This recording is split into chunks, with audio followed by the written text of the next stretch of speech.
দেহাবশেষ মিলছে ১ বছরেরও বেশি সময় পরে, কারোর আবার সন্ধান মিলছে মাস পেরিয়ে।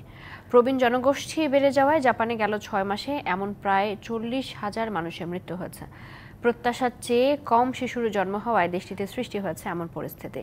উৎসাহ, প্রণোদনা দেয়া সহ জন্মহার বাড়াতে কোনো উদ্যোগই যেন কাজে আসছে না জাপান সরকারের। গেল কয়েক বছর ধরে জাপানে নিম্ন জন্মহার ও বিয়ের প্রবণতা কমে আসায় বেড়েছে প্রবীণ জনগোষ্ঠীর সংখ্যা।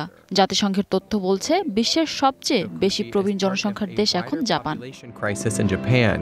প্রবীণদের মধ্যে ৪০,০০০ মানুষ নিজ বাড়িতে নিঃসঙ্গ অবস্থায় মারা গেছেন। গেল ৬ মাসে মর্মান্তিক এসব মৃত্যু হয়েছে বলে জানাচ্ছে জাপানের পুলিশের এক প্রতিবেদন। ১ মাসেরও বেশি সময় পর উদ্ধার করা হয় প্রায় ৪,০০০ জনের মরদেহ। এছাড়া ১৩০ জনের দেহাবশেষ পাওয়া গেছে তাদের মৃত্যুর অন্তত ১ বছর পর। নিঃসঙ্গ অবস্থায় মারা যাওয়া ৪০% মৃত্যুর একদিনের মধ্যেই খুঁজে পাওয়ার কথা বলছে police. National institute of population and social security research জানায়, জাপানে একাকী বসবাসকারী প্রবীণ নাগরিকের সংখ্যা আগামী ২৫ বছরের মধ্যে বাড়বে আরও অনেক। ২০৫০ সাল নাগাদ জাপানের বিভিন্ন পরিবারে ১,৮,০০,০০০ বয়স্ক মানুষ একা বসবাস করবেন বলে উঠে আসে ওই প্রতিবেদনে।